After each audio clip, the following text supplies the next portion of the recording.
ابا وزیر وقار میں ملتمس ہوں آج کی بزم کا بڑا ہی خوبصورت حوالہ، بڑا ہی خوبصورت نام، انتہائی محترم اور قابل احترام شخصیت، عظیم مذہبی سکالر، یقیناً آپ کی زبان سے نکلے ہوئے الفاظ نہیں ہیرے اور موتی ہوتے ہیں۔ اللہ تعالی ہم سب پر سعادت کا سایہ ہمیشہ قائم رکھے۔ میں ملتمس ہوں جناب محترم قبلہ پیر سید مفتی علی زین العابدین شاہ صاحب افلاہور اپنی نورانی اور وجدانی گفتگو فرمائیں۔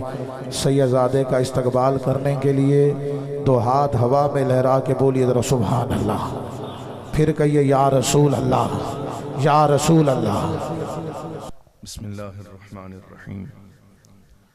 رب اشرح لی صدری ویسر لی امری واحلل عقدۃ من لسانی یفقہوا قولی۔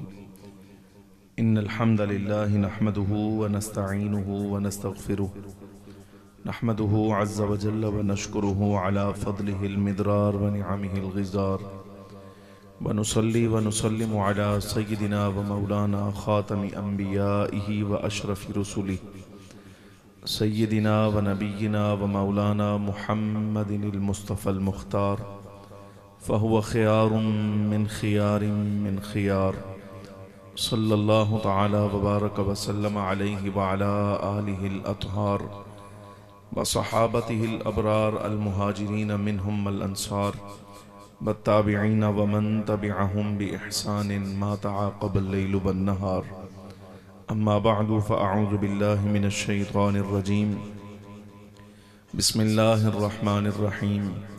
یا لیت قومی یعلمون بما غفر لی ربی وجعلنی من المکرمین۔ صدق اللہ مولانا العظیم وصدق رسولہ النبی الکریم، ونحن علی ذلک لمن الشاہدین والشاکرین والمطمئنین والموقنین والعاملین، والحمد للہ رب العالمین۔ ان اللہ وملائکتہ یصلون علی النبی یا ایہا الذین آمنوا صلوا علیہ وسلموا تسلیما۔ الصلاة والسلام علیک یا سیدی یا رسول اللہ وعلی آلک واصحابک یا سیدی یا حبیب اللہ۔ الصلاة والسلام علیک یا سیدی یا رسول اللہ وعلی آلک واصحابک یا سیدی یا حبیب اللہ۔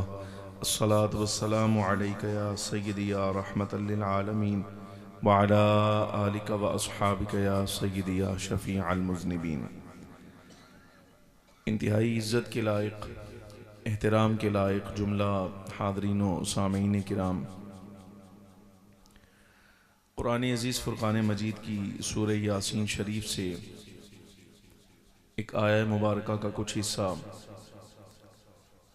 اور ایک کامل آیہ طیبہ آپ کے سامنے تلاوت کرنے کا شرف حاصل کیا ہے۔ دعا فرمائیے اللہ تبارک و تعالی حق بیان کرنے کی توفیق عطا فرمائے۔ جو کچھ گزارشات معروضات عرض کرنا چاہتا ہوں، مالک و مولا ہمیں اس کے مطابق عقیدہ رکھنے کی اور عمل کرنے کی بھی توفیق عطا فرمائے۔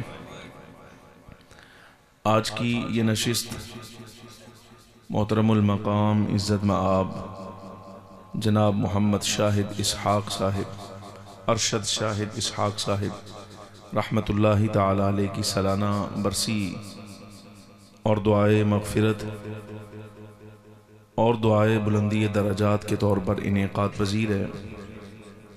جی محمد ارشد شاہد صاحب، اس اجلاس کا انعقاد ان کے صاحبزادے اور دیگر تمام اعزاء اقربا، بالخصوص محترم المقام عزت مآب جناب محمد وقاص ارشد صاحب اور جتنے بھی دوست احباب ان کے اس میں معاون ہیں، خاص طور پہ عزیز رشتہ دار، اللہ تبارک و تعالی جل وعلا سب کو جزائے خیر عطا فرمائے۔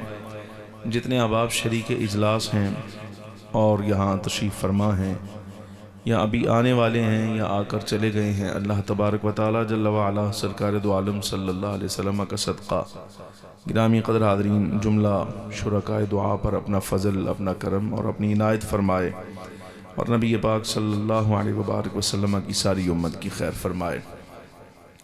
سامعین گرامی قدر، ویسے یہ میری آپ کے پاس دوسری حاضری ہے عزیزم مقاص صاحب کے توسط سے۔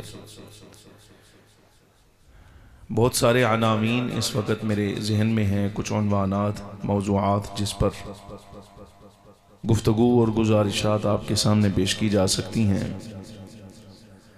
لیکن خاص الخاص جو ہے چونکہ یہ ماہ مقدس حضور صدر المقربین سلطان السلاطین سلطان سریر ولایت دستگیر عالم مرشد اعظم ہادی امت حضور شہنشاہ بغداد ولایت مآب سیدنا شیخ عبد القادر جیلانی گیلانی الحسنی والحسینی رضی اللہ تعالی عنہ کی ذات والا صفات کے ساتھ منسوب ہے ماہ ربیع الثانی۔ تو میری خواہش یہ ہے کہ میں ولایت سے متعلق اور خاص حضور شہنشاہ بغداد سیدنا غوث پاک رضی اللہ تعالی عنہ کی ذات والا صفات سے متعلق کچھ باتیں آپ کے سامنے پیش کروں۔ یہ جتنا دورانیہ بھی ابھی گفتگو کا آپ کے ساتھ چلے گا، اس میں مجھے آپ احباب سے صرف توجہ درکار ہے۔ اگر توجہ رہے گی تو مجھے امید ہے انشاءاللہ تعالی جو باتیں آپ کے ساتھ کرنے والا ہوں، اگرچہ مضمون کے لحاظ سے یا کچھ الفاظ کے لحاظ سے ثقیل ہوئیں یا کوئی مشکل ہوئیں، اللہ تبارک و تعالی سرکار کا صدقہ شہنشاہ بغداد کا وسیلہ الفاظ آسان فرما کے انشاءاللہ تعالی بات سمجھنے کی توفیق عطا فرمائے گا، لیکن اس میں توجہ شرط ہے۔ ویسے اگر آسان ہو تو حکایات، کرامات اور بہت ساری چیزیں عمومی طور پہ اس وقت جو ہمارے محراب اور منبر کی زینت ہیں وہ میں پیش کر کے اپنا وقت پورا کر سکتا ہوں، لیکن اس سے حق ادا نہیں ہوتا، اس لیے کہ آج زمانے میں صرف حضور شہنشاہ بغداد رضی اللہ تعالی عنہ کی یا دیگر اولیاء کرام رضی اللہ تعالی عنہم اجمعین کی صرف کرامتوں کا تذکرہ کیا جائے اور ان کی تعلیمات کا تذکرہ نہ کیا جائے، ان کے فرامین اور ارشادات کو بیان نہ کیا جائے، تو بندہ ناچیز یہ سمجھتا ہے کہ اس وقت تک اس شخصیت کی تعریف کا اور اس کی منقبت کا حق ادا نہیں ہوتا جب تک آپ اس کی تعلیمات کو اس کے چاہنے والوں تک پہنچا نہیں دیتے۔ تو بہت بہتر یہ ہے کہ میں بجائے کرامات کا سہارا لوں یا صرف اور صرف جو ایسے ارشادات ہیں یا ایسے کلمات ہیں یا ایسے واقعات جن کے ذریعے سے صرف آپ سے داد وصول ہو جائے، آپ کچھ واہ کہہ دیں، کچھ سبحان اللہ کہہ دیں اور کچھ انداز کی تعریف کر دیں، کوئی لہجے کی تعریف کر دیں، لہجہ اس کا بڑا اچھا تھا، کوئی انداز اس کا بڑا اچھا تھا، یہ تھا وہ تھا۔ یہ تعریف مقصد نہیں ہے۔ اصل 5-6 گھنٹے 7 گھنٹے کا سفر کر کے میں بھی حاضر ہوا ہوں، میرے ساتھ جو احباب تھے عزیزم جناب عابد صاحب، ان کے برادر عزیز جناب وقاص ارشد صاحب کے یہ دوست احباب ہیں، سارے کے سارے لاہور میں وہاں ہوتے ہیں، وہ بھی سفر کر کے آئے ہیں، تو اس سے ہماری تھکاوٹ نہیں اترتی۔ بات سمجھ رہے ہیں آپ؟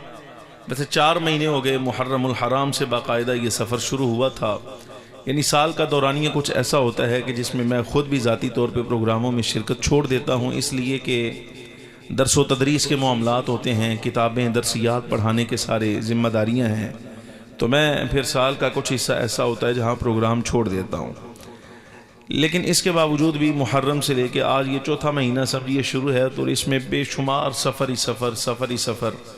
آپ یقین جانیے کہ ہمارا 6-7-8 گھنٹے کا بھی سفر ہونا، تو ثناءخواں احباب ہیں، عثمان صاحب بھی ساتھ آئے ہیں، قاری صاحب بھی، بہرحال یہ جسم تھکاوٹ کا شکار ہو جاتا ہے۔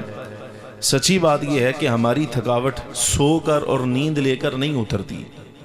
حقیقت یہ ہے کہ ہماری تھکاوٹ اس وقت اتر جاتی ہے اور دور ہو جاتی ہے، ہم بھی ریلیکس ہو جاتے ہیں، اور جسم جو ہے یہ توانائی اور تندرستگی کا سمجھیے کہ حقدار ہوتا ہے کہ جس وقت ہمارا سننے والا بندہ جاگ رہا ہوتا ہے۔ جب ہمارا سننے والا بندہ سننے کا حق ادا کرتا ہے تو اس وقت سمجھیے کہ ہماری جسمانی تھکاوٹ ساری کی ساری اتر جاتی ہے، اور ہم بھی یہ سمجھتے ہیں کہ اتنا سفر کر کے یہاں آنے کا جو ہمارا مقصد ہے وہ حل ہو گیا۔ پہلا حصہ میری گفتگو کا خالصتاً ولایت کے بارے میں ہے کہ ولایت کس کو کہا جاتا ہے، اور اسی حصے میں آگے چل کر ساتھ ملا کر حضور شہنشاہ بغداد رضی اللہ تعالیٰ عنہ کی ذات والا صفات سے متعلق کچھ باتیں عرض کروں گا۔ ولایت کے بارے میں جو کچھ عرض کرنے لگا ہوں گرامی قدر آدمی، یہ ساری کی ساری علمی کتابی گفتگو ہے جو آج کل آپ کی زبان پر بھی چڑھ گیا کہ ہمیں علم اور کتاب سنایا جائے۔ ہم کس سے کہانیاں نہیں سنتے، ہمیں بابے کی کہانیاں نہ سنائیں، یہ نہ کریں وہ نہ کریں۔ میں اب کتاب اور سنت آپ کے سامنے پڑھنے لگا ہوں اور علم کی باتیں آپ کے سامنے پیش کرنے لگا ہوں۔ ولایت کے بارے میں آپ یہ سمجھیے گا اس روشنی میں کہ اللہ تبارک و تعالی جل وعلا نے جماعت حقہ اہل سنت و جماعت پر کیسا کرم فرمایا ہے کہ ساری دنیا کے جتنے فرقے ہیں اگر اٹھا کر دیکھ لیا جائے تو یہ انعام بھی اللہ نے ہماری جماعت میں رکھا ہے کہ ولی اور ہوتا ہی کوئی نہیں۔ یعنی ہمارے مسلک سے باہر اگر کوئی بندہ کسی مسلک کا دعوے دار ہو جائے اور وہ یہ سمجھے کہ شاید ہو سکتا ہے میں نے جس جماعت کا دامن پکڑا ہے یہ جماعت حق ہے، یا کوئی بھی یہ بکتا رہے کہ بھئی اہل سنت ہم ہیں، وہ جو چاہے اپنی زبان سے کہتا رہے، لیکن سچ یہ ہے کہ جہاں اللہ تبارک و تعالیٰ نے بے شمار انعامات فرمائے ہیں وہاں ایک انعام ہماری جماعت کا سب سے بڑا یہ رکھا ہے کہ حضور داتا صاحب بھی ہمیں عطا فرمائے ہیں اور حضور شہنشاہ بغداد رضی اللہ تعالیٰ عنہ بھی اللہ نے ہماری جماعت میں عطا فرمائے ہوئے ہیں۔ گرامی قدر سامعین حضرات، توجہ درکار ہے، سیدنا آدم علیہ السلام سے لے کر نبی پاک صلی اللہ علیہ وبارک وسلم تک جتنے انبیاء کرام علیہم السلام اس کائنات میں تشریف لائے، یعنی نبی بھیجنے کا جو مقصد تھا اللہ تبارک و تعالیٰ کا، ان بے شمار مقاصد میں سے دو مقصد بہت عظیم تھے اور بڑے تھے۔ یہ توجہ طلب باتیں ہیں، اس کو سنیے گا، یہ بنیاد ہے۔ بنیاد حل ہو گئی تو حضور شہنشاہ بغداد رضی اللہ تعالیٰ کی تعریف جو بندہ آج آپ کو سمجھانا چاہتا ہے، یہ بندہ ناچیز سمجھانا چاہتا ہے، گرامی قدر حاضرین آسانی سے سمجھ آئے گی۔ انبیاء کرام علیہم السلام، اللہ نے سیدنا آدم کو بھیجا، حضرت شیس کو بھیجا، سیدنا ادریس و حضرت نوح کو بھیجا، حضرت موسیٰ کلیم ہیں، سیدنا عیسیٰ روح اللہ ہیں، حضرت سیدنا ابراہیم ہیں، نبی پاک صلی اللہ علیہ وبارک وسلم تک جتنے انبیاء کرام علیہم السلام بھی اللہ نے بھیجے، ان انبیاء کے اس کائنات میں آنے کے جہاں اور بے شمار مقاصد تھے وہاں دو بنیادی بڑے مقصد تھے۔ ایک پہلا مقصد تو یہ تھا تاکہ آپ جیسے میرے جیسے ہر زمانے میں پائے جانے والے جتنے افراد ہیں وہ سارے کے سارے انبیاء کرام کی زبانی اس مسئلے کو سمجھیں کہ توحید کیا ہے۔ گھبرانا نہیں، جلسہ اہل سنت و جماعت دا وہابیاں دا نہیں، اس واسطے عرض کر رہے ہیں بے توحید دا تذکرہ ہے، شاید تو یہ سمجھو کہ چونکہ اے دوجی پارٹی دا کام ہے، توحید کا نعرہ تو وہ لگاتے ہیں نا۔ یہ بات یاد رکھنا، توحید، رسالت، جنت، جہنم، صحابہ اہل بیت تک جو عقیدہ اہل سنت و جماعت نے بیان کیا ہے یہی برحق ہے، اور اس جماعت سے انحراف کر کے اگر کوئی بندہ رب کی توحید بھی بیان کر رہا ہے تو سچی بات یہ ہے اس کو رب کا وحدہ لا شریک ہونا بھی سمجھ نہیں آیا صحیح طور پر۔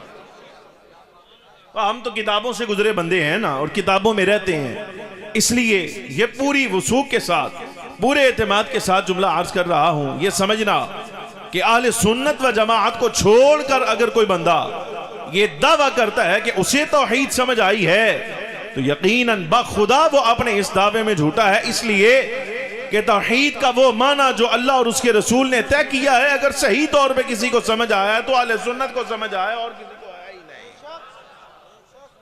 اب وہ وقت نہیں ہے وگرنہ وہ باتیں بھی میں آپ کے سامنے پیش کرتا۔ انبیاء اس کائنات میں اس لیے تشریف لاتے ہیں تاکہ آپ کو اور مجھے معلوم ہو جائے کہ رب العالمین جل وعلا کے وحدہ لا شریک ہونے کا معنی کیا ہے، معبود برحق کون ہے، عبادت کے لائق کون ہے، اور ہم جس رب کی عبادت کرتے ہیں اس کی شانیں کیا ہیں، اس کی عظمتیں کیا ہیں، اس کا مقام کیا ہے، مرتبہ کیا ہے۔ اللہ رب العالمین جل وعلا کی جو شانیں ہیں ایک تو وہ سمجھ آ جائیں، وحدہ لا شریک ہونا سمجھ آئے، یہ انبیاء سمجھاتے ہیں۔ ایڈی جلدی ویسے بندے نو پریشان نہیں ہونا چاہیے کہ اچانک کیا ہو گیا ہے، اے کول کول تسی بیٹھے ہو کہ دو چار بندے اڑ بھی جان دینا تے تاں بھی فائدہ ہی سی۔ اس واسطے نبی پاک صلی اللہ علیہ وبارک وسلم نے فرمایا، جامع ترمذی کی روایت ہے کہ بندے کو جس حال میں موت آئی ہے نا یہ قیامت کے دن اٹھایا بھی اسی حال میں جائے گا۔ سمجھ آ رہی کہ نہیں آ رہی؟ اگر کوئی حج کے دوران مرا ہے تو قیامت کے دن حالت احرام میں اٹھایا جائے گا۔ گرامی قدر حاضرین اگر دو چار بندے تواڈے چوں ادھروں کدھروں سائڈ تے ہو بھی جاندے تو تاں بھی قیامت والے دیہاڑے جس وقت تسی اٹھنا ہی تے زبان اُتے حضور شہنشاہ بغداد رضی اللہ تعالیٰ دا نام ہونا سی اور کی ہونا سی. پریشانی نہیں, توجہ درکار ہے. کچھ نہیں ہوتا یار, موت آنی ہے. اگر یہاں لکھی ہے تو اس سے بہتر کیا کہ مسجد کے ہاتھے میں موت آ جائے کہ ہم بھی تمہارے ساتھ ہی بیٹھے ہیں یہاں پر. سمجھ آ رہی کہ نہیں آ رہی؟ اور تمہاری جان اپنی جگہ رہی, ہماری اس لیے زیادہ عزیز ہے اسی پورا پاکستان اگے لایا ہے اس ویلے. سمجھ آ رہی کہ نہیں آ رہی؟ یار تسی اٹھ کے سویرے کو اپنے مزارے چلے جانا, کو اپنے کما کما تے جانا ہے. آپ اسی عقیدہ پورا بیان کرنے والے لوگ ہیں, اہل سنت و جماعت کا اس وقت عقیدہ ہمارے سر پر ہے, یعنی ہم بیان کرنے والے ہیں, تو آپ سے زیادہ تو ہماری جان عزیز ہے, قیمتی ہے. اور تواڈے چ دو چار بندے لگے بھی جان تو کہڑا مسئلہ نہیں, مسئلہ تے ساڈا مکھن ملائی تے اسی ہیں تہاڈی دعا نال. تے جس ویلے اسی تواڈے نال بیٹھے ہیں نا تے پھر تہانوں بھی جان دی فکر کوئی نہیں, مسئلہ کچھ نہیں ہوندا. تھوڑی جی توجہ کر کے نا تے ہمت کر کے بیٹھیا کرو, اتنی جلدی بندے ڈرنا نہیں چاہیے, توجہ درکار ہے. انبیاء کرام صلوات اللہ وسلامہ علیہم اجمعین تشریف لاتے ہیں اس دنیا میں اس لیے تاکہ یہ سمجھائیں کہ اللہ تبارک و تعالی وحدہ لا شریک ہے اور معبود برحق ہے. باری تعالیٰ کی وحدانیت کا معنی کیا ہے, ایک تو یہ سمجھایا جائے, انبیاء سمجھاتے ہیں, اور دوسرا بڑا مقصد یہ ہوتا ہے ان کی تشریف آوری کا, تاکہ آپ کو اور مجھ جیسے بندوں کو یہ سمجھ آئے کہ آپ اور میں اس دنیا میں فضول بیکار آئے ہیں. ہمارا اس دنیا میں آنے کا کوئی مقصد نہیں ہے, یعنی ہم ایسے ہی حادثاتی طور پر دنیا میں آ گئے ہیں, بلکہ اللہ تبارک و تعالیٰ قرآن عزیز میں ارشاد فرماتا ہے اسی مسئلے کو سمجھانے کے لیے کہ آپ کی میری زندگی جو ہے یہ بیکار نہیں ہے, فضول نہیں ہے, یہ عبث نہیں ہے, بلکہ اس کا کچھ مقصد ہے. باری تعالیٰ فرماتا ہے افحسبتم انما خلقناکم عبثا, کہ اے ہمارے بندو کیا تم گمان کرتے ہو کہ تم بیکار پیدا کیے گئے ہو اور تم فضول پیدا کیے گئے ہو, تمہارا مقصد کوئی نہیں اس دنیا میں آنے کا. بعض کفار مکہ نے اللہ تبارک و تعالیٰ جل وعلا کے بارے میں یہ نعرہ دیا اور یہ عقیدہ دیا, عقیدہ باطلہ, یہ جملہ باطلہ کہا. نے کہا کہ اللہ تبارک و تعالیٰ کو تو کام کوئی نہیں تھا, تو اس لیے باری تعالیٰ جل وعلا نے ارادہ کیا کہ چلو دنیا بناتے ہیں, آسمان زمین بناتے ہیں, انسان بناتے ہیں, کام کوئی نہیں تھے, چلو اے ہی صحیح. یہ جملہ کہا. نبی پاک صلی اللہ علیہ وسلم پر آیات کا نزول ہوا, وما خلقنا السماء والارض وما بینہما لاعبین. محبوب فرمائیے ہم نے آسمانوں کو اور زمینوں کو اور جو کچھ آسمانوں زمینوں کے درمیان ہے ایسے ہی کھیل کود تماشے کے لیے پیدا نہیں کیا, بلکہ آسمان کا بھی پیدا کرنے کا مقصد ہے, زمین پیدا کرنے کا بھی مقصد ہے. زمین و آسمان کے درمیان جتنی مخلوقات ہم نے بنائی ہیں, ہر مخلوق کے پیدا کرنے کا کوئی نہ کوئی مقصد ہے. یہ ساری کائنات اللہ تبارک و تعالیٰ نے کسی مقصد کے ساتھ پیدا فرمائی ہے. سامعین گرامی قدر, انبیاء کرام تشریف لاتے ہیں تاکہ اس لیے آپ کو پتہ چل جائے, ہمیں پتہ چلے کہ ہمارے اس دنیا میں آنے کا مقصد کیا ہے. اب مسئلہ سمجھیے گا. فخر عالم صلی اللہ علیہ وبارک وسلم کو اللہ نے آخری نبی اور آخری رسول بنایا. حضور کے بعد نیا نبی تو آنا ہی نہیں. انبیاء آئے تھے تاکہ توحید سمجھائیں اور امت کو مقصد سمجھائیں کہ ان کی زندگی کا مقصد کیا ہے. اب جب حضور کے بعد نیا نبی آنا ہی کوئی نہیں, نظام آدمیت و انسانیت تو چل رہا ہے, یہ قیامت تک چلے گا, تو سوال یہ پیدا ہوتا ہے کہ انبیاء جو توحید اور اس دنیا میں انسان کو اس کا مقصد سمجھانے کے لیے تشریف لا رہے تھے, اب جب حضور کے بعد نیا نبی آنا ہی کوئی نہیں, تو سوال یہ پیدا ہوتا ہے کہ اب اس زمانے میں اگر توحید سمجھانی ہو تو کون سمجھائے گا, یا آپ کو اور مجھے زندگی گزارنے کا مقصد سمجھانا ہو تو کون بتائے گا. یہ سوال رہا. اللہ تبارک و تعالیٰ جل وعلا نے جواب اس کا یہ ہے, رب العالمین جل وعلا نے سرکار دو عالم صلی اللہ علیہ وسلم پر نبوت مکمل کر دی, رسالت مکمل ہوئی, لیکن سرکار کو دو جماعتیں ایسی امت میں عطا فرمائیں کہ قیامت تک, جب تک حضرت انسان کی نسل چل رہی ہے, قیامت جب تک قائم نہیں ہوتی, جب تک انسان چل رہے ہیں, توحید سمجھانے کا اور ہر انسان کو اس دنیا میں آنے کا مقصد یہی دو جماعتیں جو ہیں وہ بتاتی رہیں گی. ایک جماعت ان میں سے ہے علماء کی. علماء یہ جو اپنے گھروں سے نکلتے ہیں, جائیداد چھوڑی, خاندان چھوڑا, مال چھوڑا, کنبہ چھوڑا, زمینیں چھوڑی, یہ سارا کچھ چھوڑ چھاڑ کے شہروں کا سفر کرتے ہیں. یا چوک اعظم میں چلے جائیں, یا لاہور میں چلے جائیں, ملتان چلے جائیں, کراچی چلے جائیں, یہ بڑے بڑے دینی اداروں میں جا کر 8 سال 10 سال پہلے حفظ قرآن کیا، پھر تجوید پڑھی، پھر اس کے بعد کتاب اللہ پڑھی، سمجھی، ترجمہ پڑھا، تفسیر پڑھی، حدیث پڑھی، یہ سارے علوم فنون کر کے جس وقت سر پہ دستار باندھتے ہیں تو ان کا کام یہ ہوتا ہے کہ یہ قرآن حدیث پڑھ کے، یعنی یہ اللہ تبارک و تعالیٰ کا کلام پڑھتے ہیں، سرکار کی حدیث پڑھتے ہیں، صحابہ کرام رضی اللہ تعالیٰ مجمعین کے آثار پڑھتے ہیں، یہ سارا کچھ پڑھ پڑھا کے یہ سمجھتے ہیں حلال کیا ہے، حرام کیا ہے، اور وہ تقاضے جو رب العالمین جل وعلا تم سے کر رہا ہے، مجھ سے کر رہا ہے، یہ سارا کچھ سمجھ کر آ کے تو پھر لوگوں کو سمجھاتے ہیں۔ یہ ایک جماعت ہے جو فخر عالم نور مجسم صلی اللہ علیہ وسلم کی امت میں ہے، اور یہ وہی کام کر رہی ہے جو اللہ تبارک و تعالی جل وعلا نے انبیاء کرام علیہ السلام کو کرنے کے لیے اس کائنات میں بھیجا تھا، جسے جماعت علماء کہا جاتا ہے۔ مجھے 2 منٹ کے لیے آپ کی مزید توجہ چاہیے۔ آپ نے کبھی غور کیا ہے کہ ہمارے زمانے میں فتنہ غامدیت اٹھے، یعنی اگر غامدی بولتا ہے یا انجینئر بولتا ہے یا کوئی ساحل جیسا بے وقوف احمق بولتا ہے، یہ جتنے دنیا دار موٹیویشنل اور یہ دنیا دار کے جو ہیں دنیاوی پڑھائی کے لوگ جس وقت انہیں بولنا آ جاتا ہے تو کبھی آپ نے غور کیا کہ سب سے پہلے یہ کلام کرتے ہیں جس ذات پہ، وہ ذات عالم کی ہوا کرتی ہے۔ یعنی عام آدمی بھی اگر گفتگو کرتا ہے تو وہ یہ عام اے مولوی ہے، اینو کی پتہ ہے، اوتھے مدرسیاں دے اندر چھٹائیاں تے بے کے پڑھتا رہی ہے، یہ پھٹے بوریے پر پڑھنے والے کو کیا پتا کہ دنیا کیا ہے، دنیا کہاں پہنچ گئی ہے، سائنس کیا ہے، اور یہ کیا اور وہ کیا۔ آپ نے کبھی غور کیا ہے کہ دنیاوی تعلیم پڑھنے والا یا یہ اپنے آپ کو دنیاوی تعلیم کے ساتھ مذہبی لبادہ اڑا کر آگے جس وقت میدان میں اترتا ہے، عقیدہ نظریہ بندہ بیان کرتا ہے، تو سب سے پہلے جن لوگوں کو تنقید کا نشانہ بناتا ہے یہ جماعت علماء ہوتی ہے۔ سمجھ آ رہی؟ کوئی نہیں آ رہی؟ یعنی کلام کر کے کہا جائے گا امام بخاری حیثیت ہی کوئی نہیں، امام اعظم حیثیت کوئی نہیں، حضرت شیخ عبد القادر جیلانی مقام مرتبہ ہی کوئی نہیں، باب شیعی کوئی نہیں۔ یہ اس لیے ہوتا ہے، یہ مسئلہ سمجھ رہا، یہ بات اس لیے ہوتی ہے، یعنی زمانے کا ہر فتنہ جب اٹھتا ہے تو سب سے پہلے عالم پر گفتگو اس لیے کرتا ہے کہ اصل عالم ہی تو وہ بندہ ہے جس نے قرآن سمجھا ہے، سرکار کی حدیث کو سمجھا ہے، صحابہ کے معاملات کو سمجھا ہے، اہل بیت کی عظمتوں کو سمجھا ہے۔ اب یہ سارا کچھ سمجھنے کے بعد جس وقت یہ میدان میں اترے گا، حق بیان کرے گا، لیکن اگر تمہارے ذہنوں میں یہ بات ڈال دی جائے کہ عالم کی حیثیت کوئی نہیں، تو مطلب یہ ہوتا ہے کہ جس وقت عالم کا وقار تمہارے ذہن میں خراب کر دیا تو براہ راست دین کا وقار خراب ہو گیا، اس لیے کہ عالم کے علاوہ تو اور بندہ ہے ہی کوئی نہیں جو دین ویسا بیان کرے جیسے اللہ نے حضور کو عطا فرمایا تھا۔ عالم پر سب سے پہلے تنقید اس لیے کی جاتی ہے کہ جب عالم بے اعتبار ہو جائے گا تو سارا کا سارا مسلک جو ہے بس خود بے اعتبار ہو جائے گا۔ لیکن آپ یہ مسئلہ سمجھیں، عالم وہ شخص ہوتا ہے جسے اللہ رب العالمین جل وعلا نے منتخب کیا، آپ ہی میں سے چنا، اور اس نے اپنی زندگی کو دین کے لیے وقف کیا، دین سمجھا، پڑھ پڑھا کے آ کے ممبر پر بیٹھا۔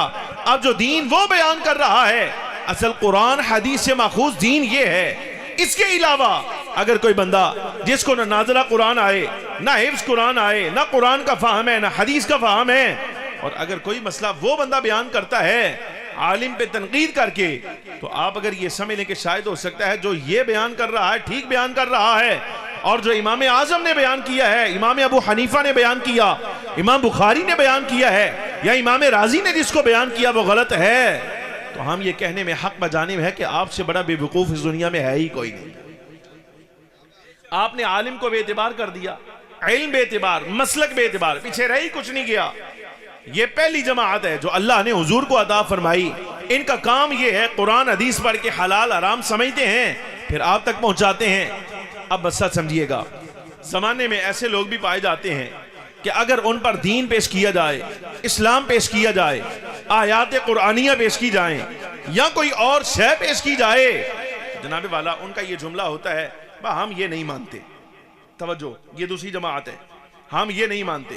کیا مانتے ہو؟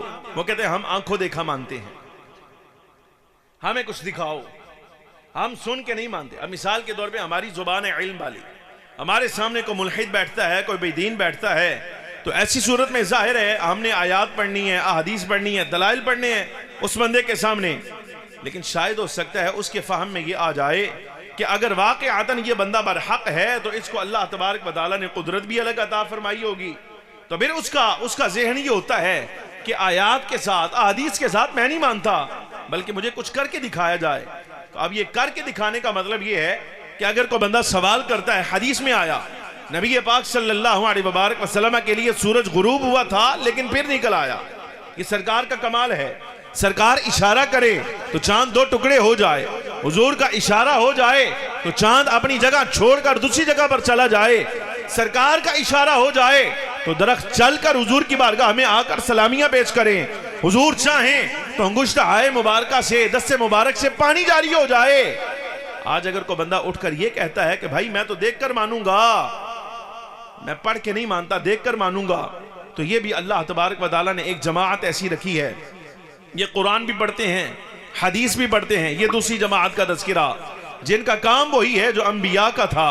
گرامی قدر عظیم، مسئلہ سمجھیے گا کہ اب یہ قرآن بھی پڑھتے ہیں، حدیث بھی پڑھتے ہیں، علم بھی ان کے پاس ہوتا ہے، لیکن عبادت ریاضت کے ساتھ اللہ تبارک و تعالیٰ جل وعلا انہیں یہ شان عطا فرماتا ہے کہ جہاں زبان کے ساتھ کلام کرنے پر قادر ہوتے ہیں، وہاں اللہ نے انہیں یہ شانیں بھی عطا فرمائی ہوتی ہیں کہ اگر مخالف کہے مانوں گا، تب جب قبر سے مردہ نکال کر دکھائے گا زندہ کر کے، تو اللہ انہیں یہ شانیں عطا فرماتا ہے۔ یہ کہتے ہیں قبر سے باہر آ میرے حکم سے، تو اللہ اس کے حکم سے مردہ بھی زندہ کر کے قبر سے باہر لے آتا ہے۔ اس کو جماعت اولیاء کہا جاتا ہے، یعنی جماعت علماء اور جماعت اولیاء، یہ دو جماعتیں ایسی ہیں جنہیں اللہ رب العالمین جل وعلا نے وہ کام دیا ہے جو فخر عالم نور مجسم صلی اللہ علیہ وبارک وسلم اپنی ظاہری حیات میں کرتے رہے۔ اب ولایت سمجھیے گا، یہ تو دو جماعتیں آئیں، جماعت علماء بھی، جماعت اولیاء بھی۔ ولایت میں بھی ایک باب ایسا ہوتا ہے، سمجھیے گا، بڑے مزے کی بات ہے اگر توجہ رکھیں تو۔ اولیاء صرف اور صرف اللہ تبارک و تعالیٰ جل وعلا نے سرکار کی امت میں نہیں بنائے، یعنی حضور کی امت میں اولیاء ہیں، اس میں شک کی کوئی نہیں۔ پچھلی امتوں میں بھی اللہ رب العالمین جل وعلا نے ولایت رکھی ہوئی تھی۔ مثلا قرآن عزیز آپ اٹھائیے، آپ پڑھیں گے حضرت آصف ابن برخیہ کا واقعہ قرآن عزیز نے بیان کیا، تخت لانے والا، وہ حضرت سلیمان علیہ السلام کے امتی تھے۔ بات سمجھ لیں آپ، حضرت سلیمان علیہ السلام کی امتی، سیدہ مریم سلام اللہ علیہا ولیہ ہیں، نبیہ نہیں ہیں۔ اصحاب کہف کا تذکرہ قرآن عزیز نے کیا ہے، یہ بھی اولیاء ہیں بنی اسرائیل کے، انبیاء نہیں ہیں۔ ایسے ہی اللہ رب العالمین جل وعلا نے سورہ یاسین شریف میں جو جملے میں نے آپ کے سامنے کلمات آیات پڑھی ہیں، یہاں بھی اللہ نے ایک ولی کا تذکرہ کیا۔ اس ولی کا جو ہے تعلق وہ بھی بنی اسرائیل کے ساتھ ہے، حضور کی امت کے ساتھ نہیں۔ ولی تو اللہ نے پچھلی امتوں میں بھی رکھے ہیں۔ آپ پچھلی امت کے اولیاء میں اس امت کے اولیاء میں فرق کیا ہے یہ سمجھیے گا۔ مجھے پچھلی امتوں میں سے، یعنی وہ حضرت سلیمان علیہ السلام کی امت کے اولیاء ہیں، یا حضرت عیسیٰ علیہ السلام کے امتی ہیں، حضرت موسیٰ کے ہیں، جناب ابراہیم کے ہیں، کسی نبی کے امتی بھی اگر مقام ولایت پر آئے ہیں تو مجھے آج تک یہ صراحت نہیں ملی کہ سابقہ اولیاء کرام علیہم الرضوان میں سے کسی نے یہ دعویٰ کیا ہو کہ ہمیں اللہ رب العالمین جل وعلا نے ولایت عطا فرمائی ہے، لیکن وہ ولایت محمدی ہے۔ یہ مشکل مسئلہ ہے، کتابوں میں آیا ہے، مشکل مسئلہ ہے، اگر آپ سمجھیں گے تو انشاءاللہ تعالی یہ بھی اللہ آسان فرما دے گا۔ سابقہ ولایت ہے ویسے صدقہ حضور کا، یعنی پچھلی امتوں میں بھی اگر آئی ہے تو بواسطہ حضور ہی آئی ہے، اس میں کوئی شک نہیں، لیکن مجھے آج تک سابقہ امم میں سے کسی ولی کا یہ کلام نہیں ملا کہ مجھے اللہ رب العالمین جل وعلا نے جو ولایت عطا فرمائی ہے یہ ولایت محمدی ہے۔ لیکن اس امت کے جس میں آپ جی رہے ہیں، یہاں اللہ نے اولیاء ایسے بنائے ہیں جنہیں ولایت سرکار کا صدقہ ملتی ہے، لیکن سرکار کے ساتھ ساتھ اللہ تبارک و تعالیٰ انہیں سابقہ انبیاء کرام علیہم السلام کا بھی فیضان عطا فرماتا ہے۔ یہ اس امت کے اولیاء کا خاصہ ہے۔ مثلا آپ نے پڑھا ہوگا یا سنا ہوگا، ابھی تک زیادہ تعداد سننے والوں کی ہوگی کہ اولیاء کرام کی کیٹیگری جس وقت بیان کی جاتی ہے تو ان کے بارے میں کہا جاتا ہے کوئی قطب ہوتا ہے، کوئی ابدال ہوتا ہے، کوئی اوتاد ہوتا ہے، کوئی کس طرح کا، کوئی کسی کا نام، کوئی کسی کا نام، مختلف نام دیے جاتے ہیں۔ احادیث مبارکہ میں جس وقت آپ پڑھتے ہیں تو بعض اولیاء اللہ ایسے ہیں جن کے بارے میں یہ کہا گیا کہ انہیں اللہ تبارک و تعالیٰ نے ولایت عطا فرمائی قلب ابراہیمی پر۔ جملہ سمجھنا، یہ شاید ہو سکتا ہے کبھی آپ کو یہ سمجھنے کا موقع نہ ملا ہو، آج سمجھا رہا ہوں۔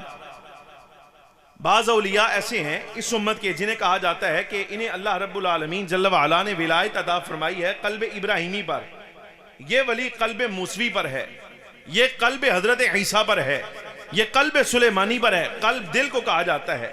یعنی مطلب یہ ہوتا ہے کہ اسے ولایت تو اگرچہ اس نے کلمہ حضور کا پڑھا ہے، یہ امتی حضور کا ہے، ولایت اسے حضور کی فرما برداری میں ملی ہے، لیکن اس کو اللہ تبارک و تعالیٰ نے جہاں ولایت سرکار کی نسبت سے دی ہے، وہاں اس کو مزاج جو عطا کیا ہے وہ مزاج حضرت ابراہیم علیہ السلام کا دیا ہوا ہے، یا اس کو مزاج حضرت موسیٰ کا دیا گیا ہے، یا مزاج حضرت عیسیٰ کا دیا گیا ہے، یا مزاج حضرت سلیمان کا دیا گیا ہے۔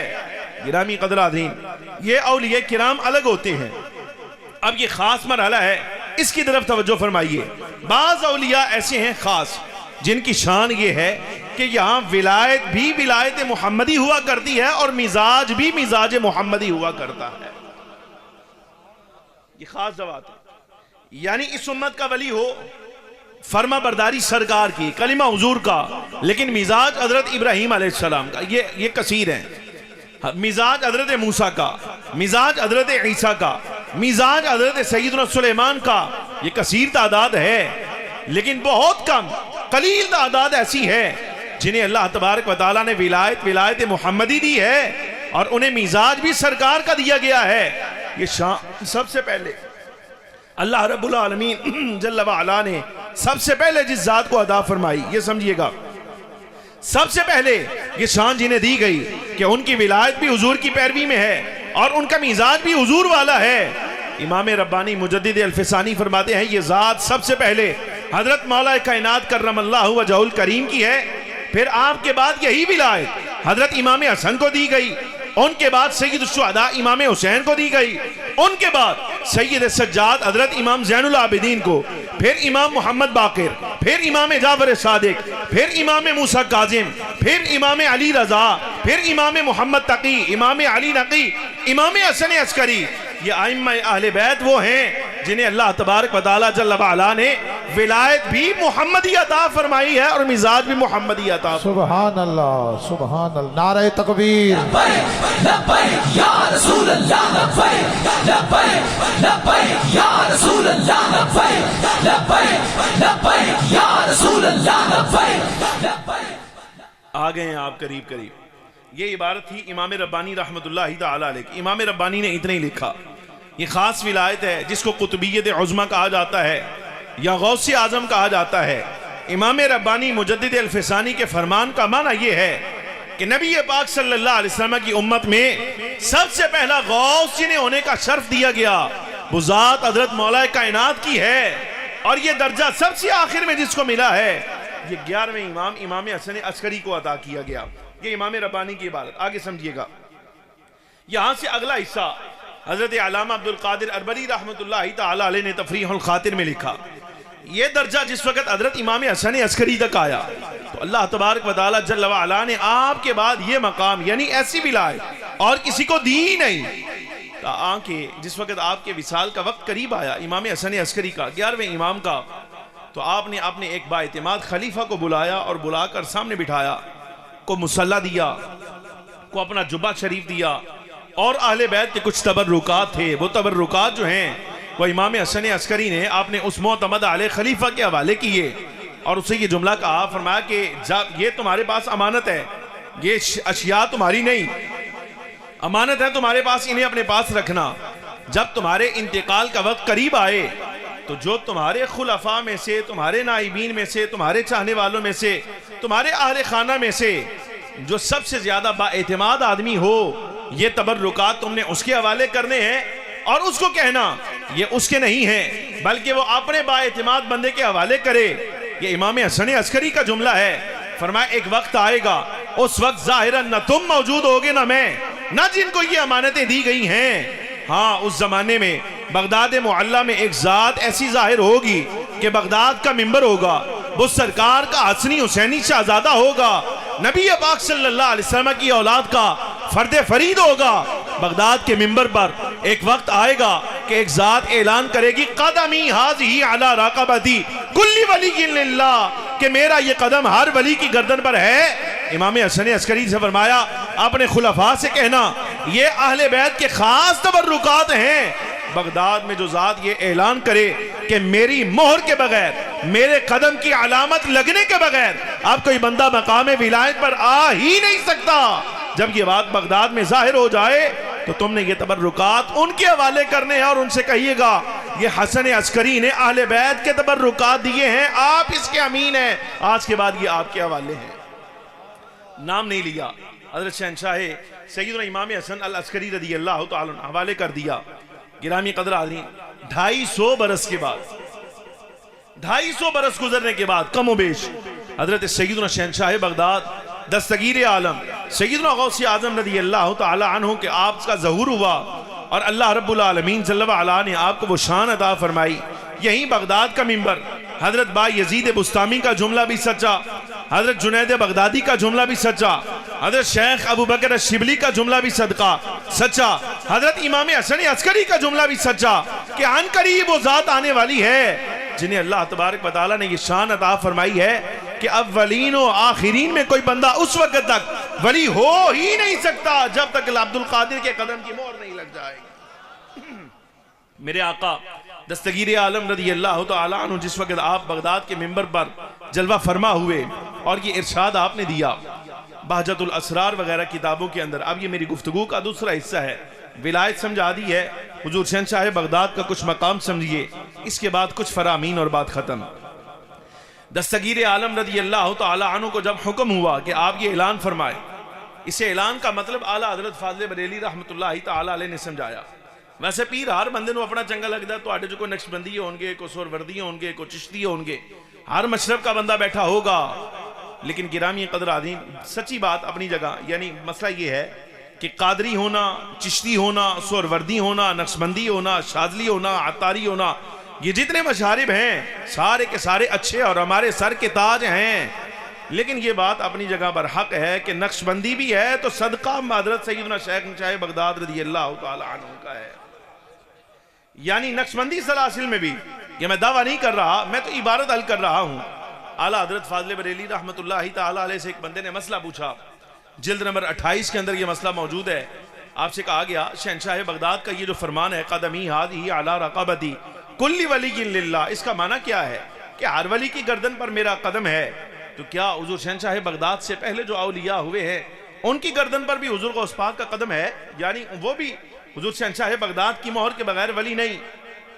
اعلیٰ حضرت امام اہل سنت رحمت اللہ تعالی علیہ کا جواب سنیے گا۔ آپ فرماتے ہیں وہ ذوات مقدسہ جن کی افضلیت اور فضیلت منصوص علیہ ہے، یعنی جس پر نہ سائی ہے، جن کی فضیلت اللہ نے قرآن میں بیان کر دی ہے یا حدیث میں آ گئی ہے، یعنی صحابہ کرام علیہم الرضوان، یہ سارے کے سارے مستثنیٰ ہیں، اہل بیت مستثنیٰ ہیں، اور تابعین میں سے اخیار تابعین جو مشہور معروف اور بڑے تابعین ہیں یہ مستثنیٰ ہیں، اور بعد والوں میں سے فرمایا کہ امام مہدی مستثنیٰ ہیں اور حضرت سیدنا عیسیٰ علیہ السلام مستثنیٰ ہے۔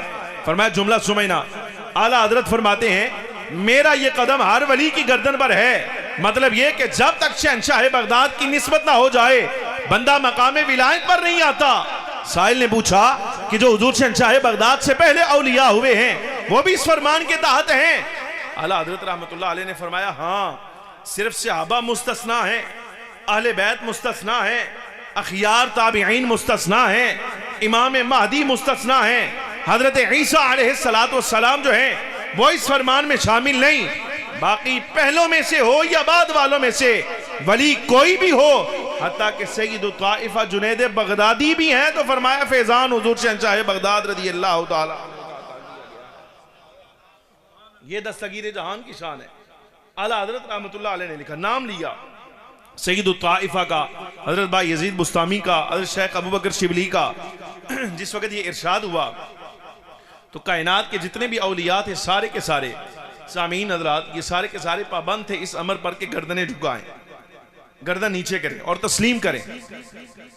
ساری کائنات کے مشرق و مغرب شمال جنوب کے جتنے اولیاء تھے، حتیٰ کہ صاحبان وقت بھی جو تھے، یعنی بڑے اکابر اولیاء، انہوں نے بھی گردن جھکائی۔ آنکھیں جھکائیں اور حضور غوث پاک رضی اللہ تعالیٰ عنہ کے اس ارشاد کو تسلیم کیا. لیکن یہ مشرق مغرب شمال جنوب میں سے ایک بندہ ایسا تھا، اس نے کہہ دیا، اس کے منہ سے یہ جملہ نکل گیا. وہ بھی اپنی ولایت کے زعم میں تھے، بڑے ولی تھے، حضرت شیخ نجم الدین کبریٰ رحمۃ اللہ تعالیٰ علیہ. انہوں نے یہ جملہ کہا، انہوں نے کہا حضور شہنشاہ بغداد کا فرمان کہ میرا یہ قدم ہر ولی کی گردن پر ہے. فرمایا ہوگا، ہر ولی کی گردن پر آپ کا قدم ہوگا. یہ تھے آپ نے کسی علاقے میں، تو وہیں پر یہ جملہ کہہ دیا. انہوں نے کہا ہوگا ہر ولی کی گردن پر، میری گردن پر کوئی نہیں، میری گردن پر کوئی نہیں. یہ جملہ کہہ دیا. شیخ نجم الدین کبریٰ بہت بڑا اپنے زمانے کا صاحب وقت ولی ہے. آپ شاید ہو سکتا ہے متعارف نہ ہوں، گرامی قدر آدمی، یہ وہ صاحب وقت ہے. حضرت شیخ فرید الدین عطار صاحب پندرامہ ان کے مرید ہیں. صاحب پندرامہ ان کے مرید ہے.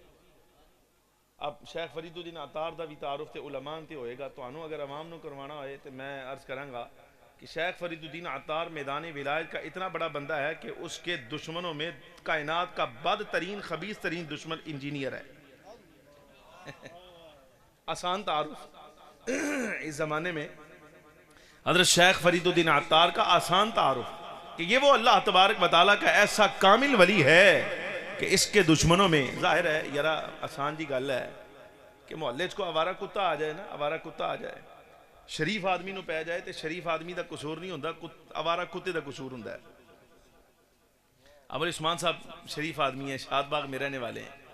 اگر ان کو کوئی آوارہ کتا پڑ جائے، سمجھ آ رہی کہ نہیں، تو بعد میں ان کو ملامت تھوڑی کی جائے گی. بھائی تمہیں کس نے کہا، تم یہ کیا کیا، تم نے وہ کیا کیا، تم ادھر کیوں آئے؟ وہ جناب کتے دا علاج کرنا پہندا ہے. مسئلہ سمجھ آ رہے کہ نہیں آ رہے؟ کتے کا علاج کرنا پڑتا ہے. اب جو 1000 سال پہلے مقام ولایت پر ہو چکا ہے شیخ فرید الدین عطار، اور جس کی ولایت پر علماء بھی سمجھیے کہ سر جھکا چکے ہیں، آج 1000 سال کے بعد اگر کوئی آوارہ اس کا دشمن ہو گیا ہے تو شیخ فرید الدین عطار کو گالی تھوڑی دی جائے گی، بھائی کتے کا علاج کیا جائے گا. بات سمجھ آ رہی کوئی نہیں آ رہی؟ بھائی علاج کتے کا کیا جائے گا، اس لیے کہ پاگل یہ ہوا ہے، کاٹ یہ رہا ہے. شیخ فرید الدین عطار کے یہ مرشد ہیں حضرت شیخ نجم الدین کبریٰ رحمۃ اللہ تعالی علیہ. آپ اندازہ کیجئے زبان سے یہ جملہ نکل گیا کہ ہوگا سب ولیوں کی گردن پر تمہارا قدم، لیکن میں نجم الدین کی گردن پر تمہارا قدم نہیں. حضور شہنشاہ بغداد رضی اللہ تعالیٰ عنہ کی چونکہ ساری دنیا سامنے کر دی گئی تھی، تو آپ نے جب یہ فرمان سنا، یہ ارشاد سنا حضرت شیخ نجم الدین کبریٰ کا، تو آپ نے بھی ازراہ جلال فرمایا ٹھیک ہے، اگر میں عبد القادر کا قدم نہیں ہے تو جا پھر اعلان ہے تیری گردن پر سوروں کا ہی قدم آئے گا. یہ صاحب وقت کا انتقام ہوتا ہے. یعنی یہ بھونک جانا، داتا صاحب رحمۃ اللہ علیہ کے بارے میں بھونک جانا، شہنشاہ بغداد کے بارے میں بھونک جانا، شیخ فرید الدین عطار کے بارے میں بھونک جانا، یہ ہمیشہ یاد رکھنا میری جان، ایسا بندہ پکڑ میں ضرور آتا ہے. ان سے پہلے بھی آئے ہیں، یہ کوئی نیا نہیں آیا بھونکنے والا، اس سے پہلے بھی تھے، اور کئی ایسے تھے جن کی قبروں سے پھر بھونکنے کی آوازیں آتی رہی ہیں، یا جب مر گئے ہیں تو زبان جو ہے وہ کتے برابر لمبی ہو گئی، پورے جسم پر لپیٹ کر قبر میں ڈالنا پڑا ایسے بندے کو. کوئی مسئلہ نہیں، یہ موت کا مسئلہ ہے، مرے گا تو پتہ چل جائے گا کہ اللہ تبارک و تعالیٰ جل وعلا نے حق کس جانب رکھا ہے. دلائل کے میدان میں تو یہ آری آ گیا، سامنے آ کر نہیں بیٹھا. اب موت فیصلہ کرنے والی رہ گئی ہے. جب اللہ تبارک و تعالیٰ اس کا وقت لائے گا، ساری کائنات دیکھے گی کہ شان بڑی اعلیٰ حضور شہنشاہ بغداد کی ہے یا ان پر بھونکنے والے کتے کی ہے.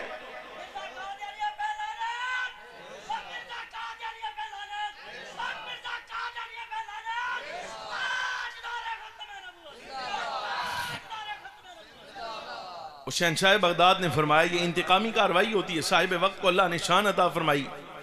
شیخ نجم الدین کبریٰ کے بارے میں آپ نے فرمایا کہ اگر تیری گردن پر ہمارا قدم نہیں ہے، جہاں سوروں کا قدم آئے گا. اب وہ حج کا موقع آیا، شیخ نجم الدین کبریٰ رحمۃ اللہ علیہ اپنے مریدین کا علاؤ لشکر لے کر شیخ فرید الدین عطار جیسے کامل بزرگ تھے آپ کی جماعت میں بس گزر رہے تھے، تو نگاہ جو ہے وہ کسی مقام پر آزمائش کا شکار ہو گئی. یہ مسئلہ مجھے حفظ ہے، الحمدللہ مجھے یاد ہے، یعنی یہ مسئلہ کیا ہوا، کیا فتنہ مسئلہ بنا. لیکن گزارش ہے یہاں بڑے پیار والے لہجے میں آپ کے سامنے آج کرنا چاہتا ہوں. دیکھیں، ولی ہو، صاحب وقت ہو، چونکہ بعد میں توبہ اللہ تبارک و تعالیٰ نے نصیب فرمائی اور سارے معاملات، تو ایسی صورت میں ہم اہل سنت و جماعت کا تو چونکہ ساری دنیا میں پہچان ہی یہ ہے کہ بھئی ہمارا مشرب ہمارا مسلک ہے ہی ادب احترام کا تعلق. سمجھ آ رہی کہ نہیں آ رہی؟ شیخ نجم الدین کبریٰ کی زبان سے کیا نکلا، دستگیر عالم نے ان کے بارے میں کیا فرمایا، انتقام کیسے ہوا، یہ سارے کے سارے مراحل اپنی جگہ. شیخ نجم الدین کبریٰ کا جتنا مقام ہے بھائی ہم ان جیسے تھوڑی ہو سکتے ہیں. سمجھ آ رہی؟ کوئی نہیں آ رہی. اب یہ مرحلہ سمجھیے گا. میں ادباً احتراماً وہ بات نہیں عرض کر رہا کہ شیخ نجم الدین کبریٰ پھر کس فتنے کا شکار ہوئے. بہرحال وہ نگاہ آزمائش کا شکار ہوئی تو ایک وقت آیا سارے مرید چھوڑ چھاڑ گئے، حتیٰ کہ وہ دن آ گیا جس دن حضرت شیخ فرید الدین عطار نے یہ منظر اپنی آنکھوں سے دیکھا کہ زمانے کا ولی شیخ نجم الدین کبریٰ ایسے کندھے پر اپنی خواہش کو پورا کرنے کے لیے سور اٹھایا ہوا ہے اور سور کے باڑے میں لے کر جا رہا ہے. یہ مرید نے دیکھا. جیسے ہی یہ منظر دیکھا تو فوراً خیال آیا کہ یہ تو حضور شہنشاہ بغداد رضی اللہ تعالیٰ عنہ کا جو جملہ ہے نا وہ میرے پیر کے آگے آ گیا ہے، تو مجھے یہ کچھ کرنا چاہیے. فوراً وہاں سے ہٹے، بغداد شریف آئے. بغداد معلیٰ خانقاہ حضور شہنشاہ بغداد رضی اللہ تعالیٰ عنہ تشریف لا کر یہاں خدام سے پوچھا. براہ راست حضور شہنشاہ بغداد کی خدمت میں نہیں گئے بلکہ خدام سے پوچھا، کہا یہاں کوئی کام ہے کرنے والا، کوئی خدمت، کوئی نوکری، کوئی ملازمت، یارا کوئی کام بتاؤ جو دستگیر عالم رضی اللہ تعالیٰ عنہ کے مدرسے اور ان کی خانقاہ کا ہو اور میں کر دوں. تو خدام نے کہا یہ شہنشاہ بغداد کا دور ہے، یہاں تو بندے مارے مارے پھر رہے ہیں، خدمت کرنے کے لیے کام ہی نہیں مل رہا، کوئی کام نہیں ہے. دستگیر عالم کی خانقاہ میں ہر کام پر کوئی نہ کوئی بندہ، کوئی نہ کوئی خادم مامور ہے. جا جوان چلا جائے، یہاں سے کوئی کام نہیں یہاں کرنے والا. ہاں بعد میں اس نے کہا ایک کام ایسا ہے لیکن تو کر نہیں سکتا. خدام نے کہا تو کر نہیں سکتا. حضرت شیخ فرید الدین عطار نے فرمایا تم کام بولو، فرید الدین کر کے دکھائے گا. اب یہ بھی ادب احترام کا تقاضا ہے، وہ کام بھی میں بیان نہیں کر سکتا تو حضرت شیخ فرید الدین عطار رحمت اللہ تعالیٰ علیہ کرتے رہے. بہرحال 2-4 دن جس وقت ڈیوٹی دے لی، میرے آقا دستگیر عالم رضی اللہ تعالیٰ عنہ کی نگاہ پڑ گئی.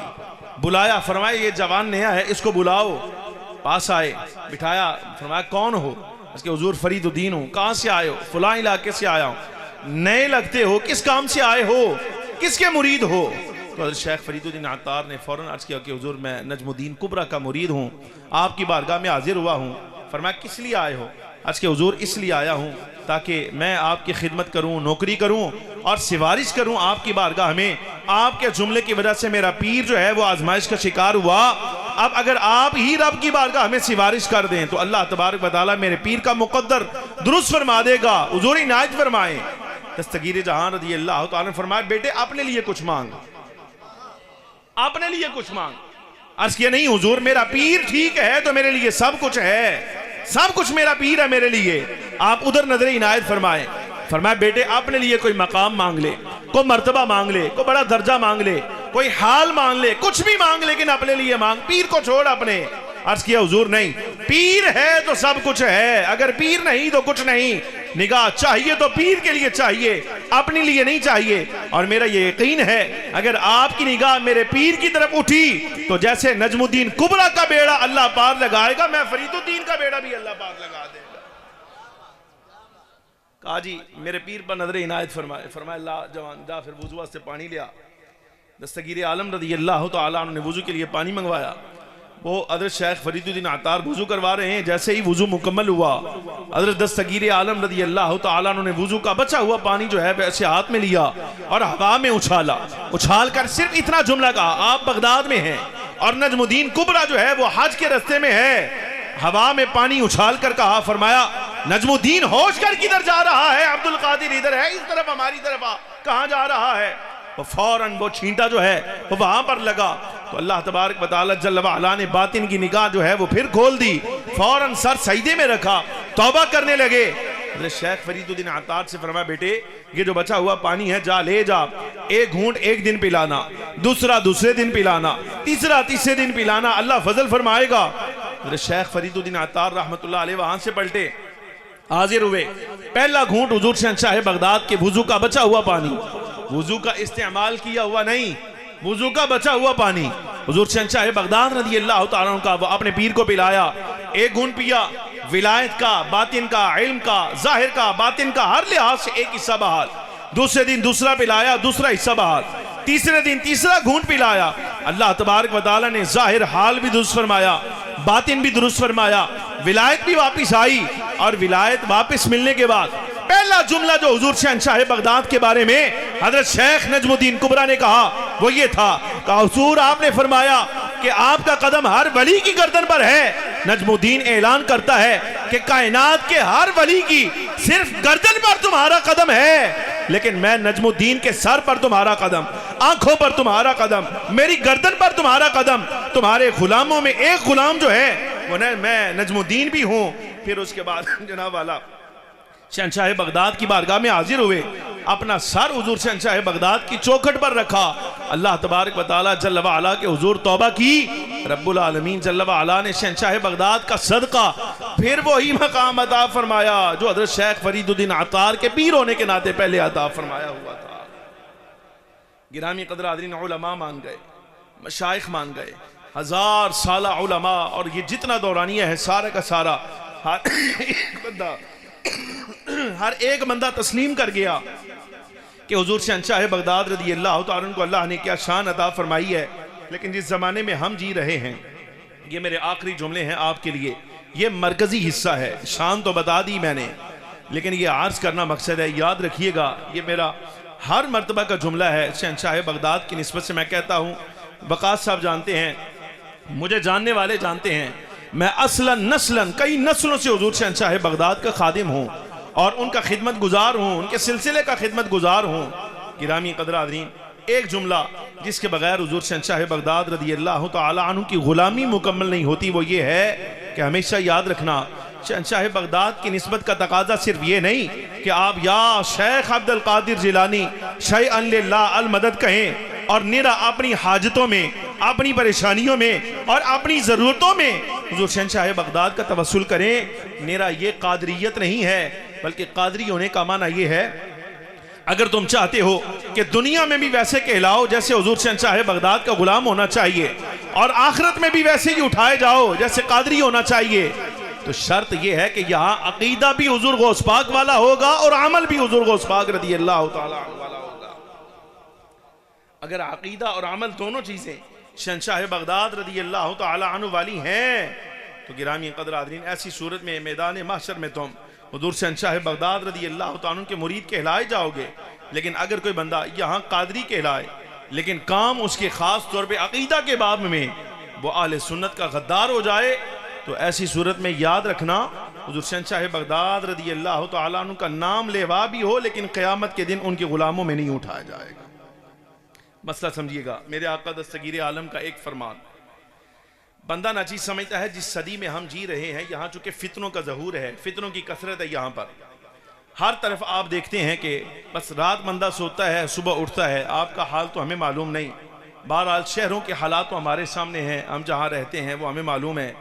رات بندہ اگر عافیت میں سوتا ہے صبح اٹھتا ہے تو کوئی نیا فتنہ جو ہے وہ سامنے ہوتا ہے۔ لیکن شہنشاہ بغداد رضی اللہ تعالیٰ عنہ کی تعلیمات میں سے میں تعلیم کا ایک حصہ تمہارے سامنے عرض کرنے لگا ہوں۔ اس صدی کے اندر عمل کے لحاظ سے گرامی قدر حاضرین شہنشاہ بغداد رضی اللہ تعالیٰ عنہ کی تعلیمات میں سے اتنی بڑی تعلیم مجھے کہیں نہیں ملی جتنا آپ کا یہ جملہ ملا ہے۔ ویسے تو فتوح الغیب شریف ساری بھری ہوئی ہے، سیر الاسرار ہے، الفتح الربانی ہے، میرے آقا دستگیر عالم رضی اللہ تعالیٰ عنہ کے ارشادات، آپ کی تقریریں جو بغداد کے منبر پر آپ کرتے رہے ہیں یا آپ کے دروس جو بغداد میں آپ دیتے رہے ہیں وہ سارے کے سارے محفوظ ہیں۔ ایک جملہ اس میں سے آپ سمجھیے، وہ پورے ذخائر میں سے ایک جملہ اتنا بڑا ہے گرامی قدر حاضرین، میں کہتا ہوں کہ آج کی اس صدی میں اس سے بڑا سبق کے لحاظ سے کوئی جملہ نہیں۔ میرے آقا دستگیر عالم رضی اللہ تعالیٰ عنہ نے فرمایا یہ جملہ اگر تمہیں سمجھ آ جائے تو ہزارہا فتنوں سے اللہ تبارک و تعالیٰ جل وعلا تمہارے ایمان محفوظ فرما دے گا۔ دستگیر عالم رضی اللہ تعالیٰ عنہ فرماتے ہیں صحبتک للاشرار، صحبتک للاشرار توقعک فی سوء الظن بالاخیار او کما قال۔ دستگیر جہان فرماتے ہیں کہ اگر تو بروں کی صحبت میں بیٹھے گا، اگر تو بروں کی صحبت میں بیٹھے گا تو بروں کی صحبت تجھے نیکوں کا غدار بنا دے گی۔ اتنا ہی جملہ ہے آپ کا، دوبارہ سمجھیں، بروں کی صحبت تمہیں نیکوں کا غدار بنا دے، بروں کی صحبت تمہیں نیکوں کا غدار بنا دے گی۔ کیا مطلب؟ یعنی اگر آج مثال کے طور پہ کھلے لفظوں میں کہہ رہا ہوں، اگر کوئی بندہ وہابیاں دی بہنی بہن والا ہے یا ان کی صورتیں دیکھنے والا ہے، ان کے جملے سننے والا ہے، یا تبلیغی جماعت میں جانے والا ہے، تو گرامی قدر حاضرین یہ ہو ہی نہیں سکتا کہ وہابیوں کے ساتھ بیٹھنے والا ہو اور امت کے اولیاء کو مشرک نہ کہے، داتا صاحب کے مزار کو شرک کا اڈا نہ کہے، یہ ہو ہی نہیں سکتا۔ اس لیے دستگیر عالم فرماتے ہیں کہ تیری صحبت کا تقاضا تھا، اس لیے کہ جس کی صحبت تو نے اختیار کی ہے وہ خود غدار ہے۔ یہ کیسے ہو سکتا تھا کہ تو اس کی صحبت میں بیٹھے اور اللہ کے ولیوں کو غدار نہیں ہوتا؟ یا مثال کے طور پہ آج اگر تم میں سے کوئی بندہ شیعہ رافضیوں کی بینی بیٹھ جائے اور وہاں بیٹھ کر وہ یہ کہے کہ نہیں بھائی یا رشتہ داریاں تم کر لو ان کے ساتھ، وہ اپنی اولادیں ان کی طرف بیعت ہو، اور اس کے بعد تمہارے منہ سے صحابہ پر تبرہ نہ نکلے، یہ ہو ہی نہیں سکتا۔ اس لیے کہ دستگیر عالم فرماتے ہیں جو ان کی صحبت میں بیٹھے گا وہ نیکوں کا غدار ہو جائے گا۔ آپ دیکھ لیں آج کے زمانے میں ہر ایسا شخص جو صحابہ کرام رضی اللہ تعالیٰ مجمعین پر تبرہ کرنے والا ہے، پوچھ لیا جائے تیرا باپ کون ہے، وہ کہے گا میرا باپ سنی ہے، لیکن عجیب بات یہ ہے تیرا باپ سنی ہے تو شیعہ کیسے ہوا؟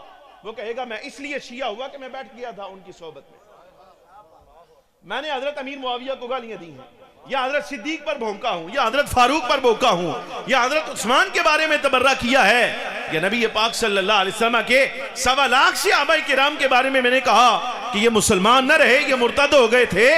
دستگیر عالم سے پوچھا حضور اس کی وجہ کیا ہے؟ فرمایا غداران دی صحبت چ بیٹھ گیا تے غدار نہیں ہوئے گا تے اور کی ہوئے گا؟ بات سمجھ آ رہی کوئی نہیں آ رہی؟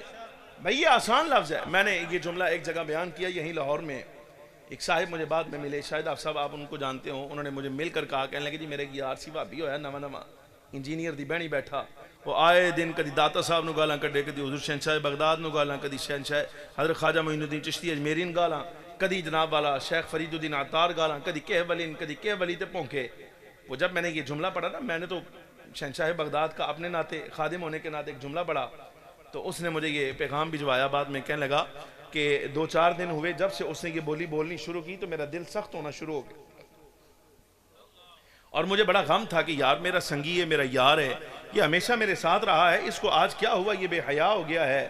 تو جس وقت آپ نے یہ جملہ کہا میں نے اس سے پوچھا تھا بھئی تیری اچانک زبان کیسے بدلی ہے، تو یونیورسٹی جانے والا یا فلاں فلاں فلاں فلاں، تیری تو طبیعت ایسی تھی، تو نے تو کبھی ان مسائل پر بات ہی نہیں کی، اچانک کیا ہوا؟ پتہ چلے جناب والا کہ انجینئر دے تھلے جالم میں پیا، تے اس کا نتیجہ کیا نکلا؟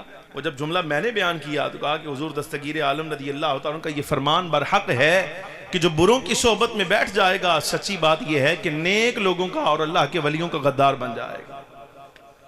اس کا مطلب یہ ہوا کہ اگر آپ سمجھتے ہیں، اگر آپ بچنا چاہتے ہیں، ایمان سلامت رہے، تو ہر وہ بندہ جو نبی علیہ السلام دستگیر عالم کے فرمان کا معنی یہ ہے کہ ہر ایسا شخص کہ جو حضور پر نور صلی اللہ علیہ وبارک وسلم کی شان کا منکر ہے، یا حضور کے اصحاب کی شانوں کا منکر ہے، اہل بیت کی عظمت کا منکر ہے، یا اولیاء کی شانوں کا منکر ہے، گرامی قدر حاضرین شہنشاہ بغداد فرماتے ہیں کہ اگر ہمارا مرید ہے تو کبھی ایسے بغیرت کی صحبت میں نظر نہیں آئے گا۔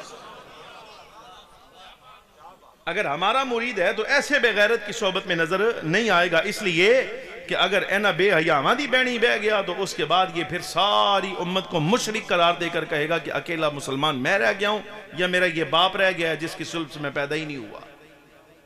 مسئلہ سمجھ آ رہا ہے کہ نہیں آ رہا؟ یہ شہنشاہ بغداد رضی اللہ تعالیٰ کا فرمان ہے۔ گرامی قدر حاضرین، آپ رضی اللہ تعالیٰ کے اوصاف میں سے ایک بڑا وصف، یہ آخری جملہ ہے، اس پر کبھی اگر آئندہ سال حاضر ہوا تو انشاءاللہ تعالیٰ پورا مضمون آپ کے سامنے عرض کروں گا۔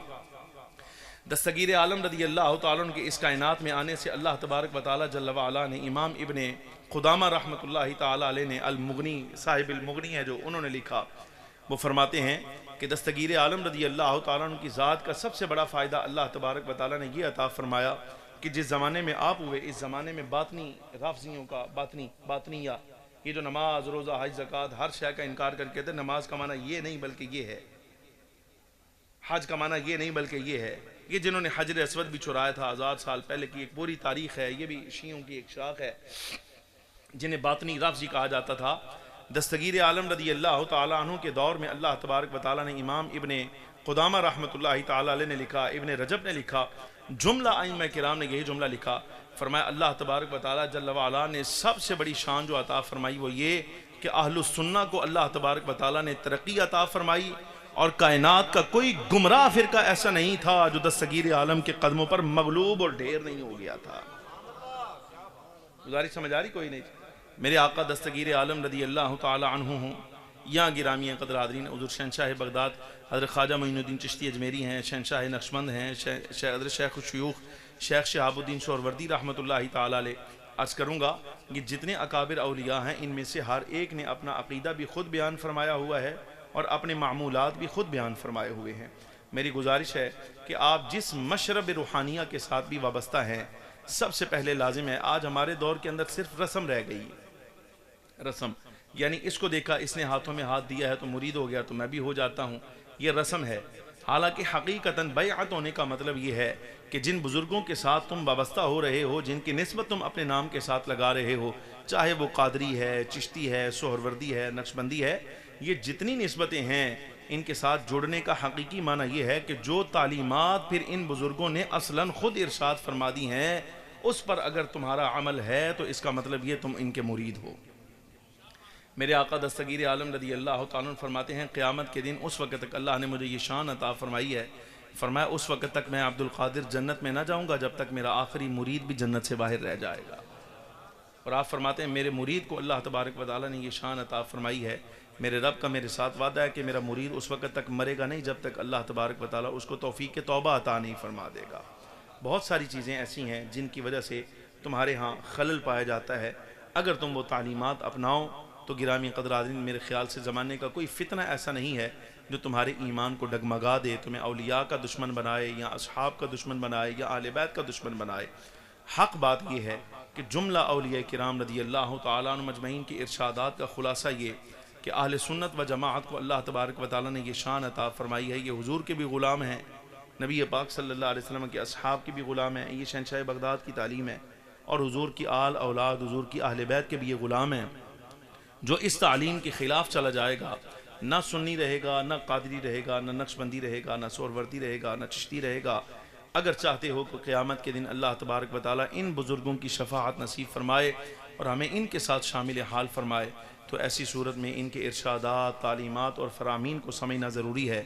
دعا فرمائیے اللہ تبارک و تعالیٰ جل وعلا ان تمام چیزوں کو یاد رکھنے کی توفیق عطا فرمائے، سمجھنے کی توفیق عطا فرمائے، اسی پر ہمیں سلامتی اعتقاد اور سلامتی ایمان نصیب فرمائے، اور ہمارے جتنے معاملات ہیں اللہ تبارک و تعالیٰ جل وعلا سارے کے سارے اپنے فضل سے خیر کے ساتھ سر انجام پائیں۔ وآخر دعوایا ان الحمدللہ رب العالمین۔